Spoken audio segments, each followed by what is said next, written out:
नमस्कार, मैं प्रवीण गौतम। दोस्तों, वीडियो में इस मुद्दे पर बात करेंगे कि अमित शाह की किस भविष्यवाणी को राहुल गांधी ने सोची समझी प्लानिंग बताया है, साजिश बताया है।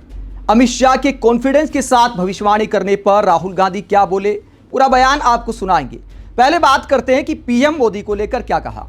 वोटर अधिकार यात्रा के 10वें दिन राहुल गांधी ने दावा किया कि इस यात्रा ने एक जन आंदोलन खड़ा कर दिया है और लोग लगातार शिकायतें कर रहे हैं और वो दिन दूर नहीं है जब पीएम मोदी की रैलियों में जाकर उनके मुंह पर उनके खिलाफ नारे लगाए जाएंगे। मोदी जी आपको टीवी पे दिखते हैं, एक बार चोरी पूरी हो गई वो दिखेंगे भी नहीं, वो अंदर बैठ जाएंगे रेसकोर्स रोड के। वो अलग बात है कि थोड़ी देर बाद बैठना पड़ेगा उनको, क्योंकि इतना गुस्सा है जनता के दिल में। बिहार को देखो, यहां पे आप यात्रा में आओ, देखो क्या हो रहा है। मतलब लाखों लोग आ रहे, कह रहे, बच्चा बच्चा कह रहा है वोट चोर वोट चोर वोट चोर। अच्छा, बच्चे को समझ आ गई बात।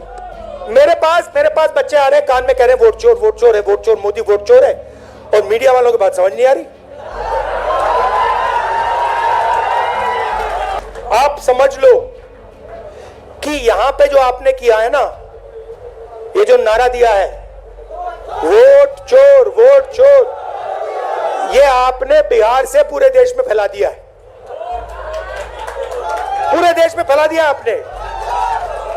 अब मोदी जी भाषण देंगे और वहां पे उनके सामने छोटे छोटे बच्चे कहेंगे वोट चोर वोट चोर वोट चोर।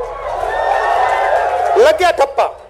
राहुल गांधी ने दावा किया कि 2014 से ये सारा खेल चल रहा है, लेकिन महाराष्ट्र और हरियाणा के चुनाव में अति हो गई, इसीलिए हमें जांच करने पर मजबूर होना पड़ा और उसके बाद जो सच सामने आया वो देश के सामने है। महाराष्ट्र में इन्होंने क्या गलती की, ये थोड़ा ज्यादा कर दिया।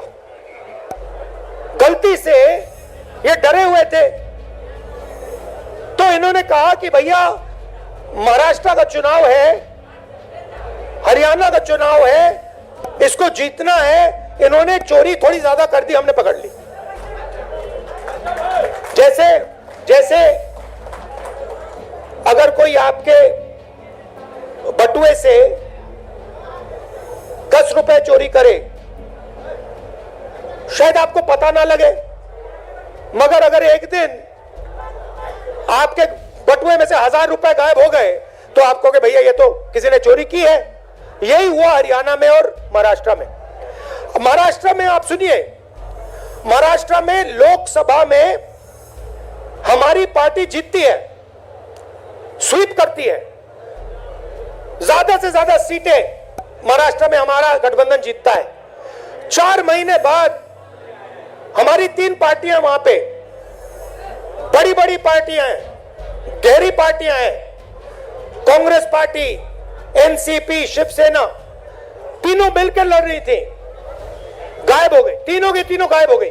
तो राहुल गांधी ने दावा किया कि जनता में जबरदस्त गुस्सा है, क्योंकि बिहार में एसआईआर में बड़े पैमाने पर धांधली सामने आई है, लोगों के गलत वोट काटे जा रहे हैं, गलत वोट बनाए जा रहे हैं। वहीं चुनाव आयुक्त के सिलेक्शन को लेकर भी राहुल गांधी ने सवाल उठा दिया कि बीजेपी ने जानबूझकर धांधली करने के लिए ही चुनाव आयुक्त के सिलेक्शन के लिए नया कानून बनाया। चुनाव आयुक्त पर आप कोई कार्रवाई नहीं कर सकते, इस कानून को लेकर भी राहुल गांधी ने सवाल उठाए। इलेक्शन कमीशन को चुनने का तरीका है।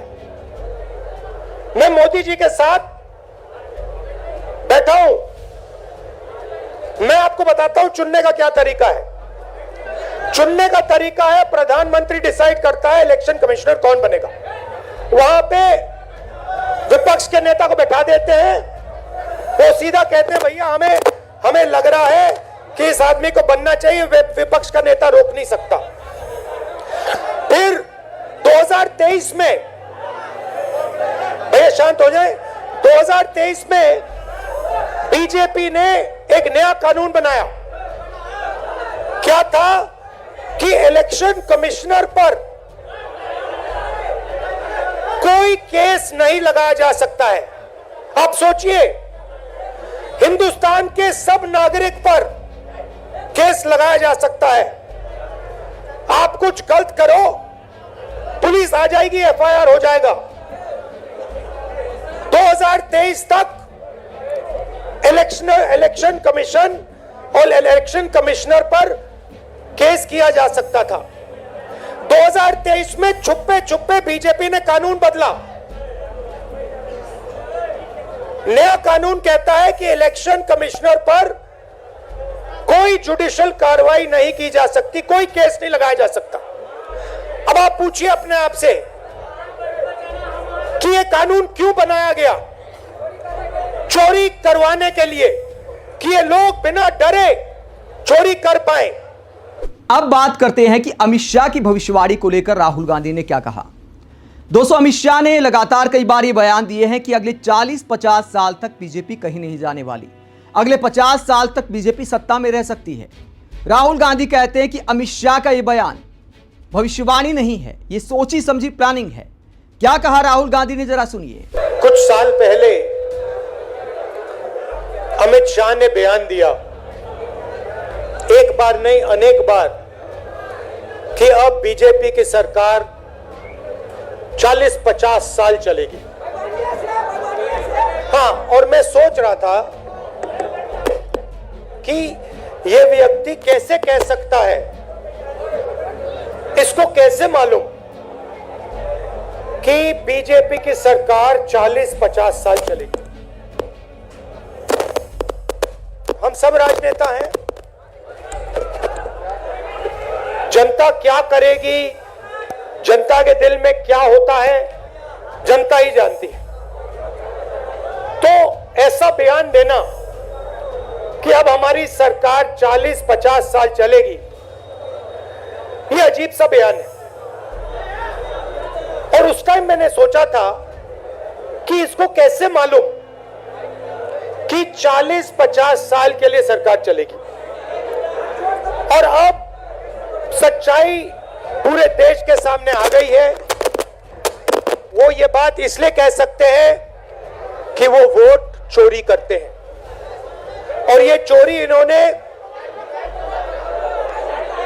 अभी नहीं चालू की। मैं आपको बता रहा हूं, एक दिन ये आएगा बाहर। ये चोरी सालों से हो रही है। ये चोरी गुजरात में पहले शुरू हुई, उसके बाद 2014 में नेशनल लेवल पे आई, उसके बाद चुन चुनकर ये लोग स्टेट जीतते हैं और हरवाते हैं। तो राहुल गांधी ने दावा किया कि संस्थागत रूप से प्लानिंग बनाई जा चुकी है, इसीलिए अमित शाह में इतना कॉन्फिडेंस आ गया। राहुल गांधी लगातार चुनाव में हेराफेरी का आरोप लगा रहे हैं और अब दावा कर रहे हैं कि बिहार में आगे ऐसा खेल नहीं होने दिया जाएगा। आप राहुल गांधी के इस बयान को लेकर क्या सोचते हैं? जहां अमित शाह की भविष्यवाणी को, उनके कॉन्फिडेंस को राहुल गांधी प्लानिंग बता रहे हैं। कमेंट बॉक्स में अपनी राय जरूर दें, साथ ही चैनल को सब्सक्राइब भी करें। नमस्कार।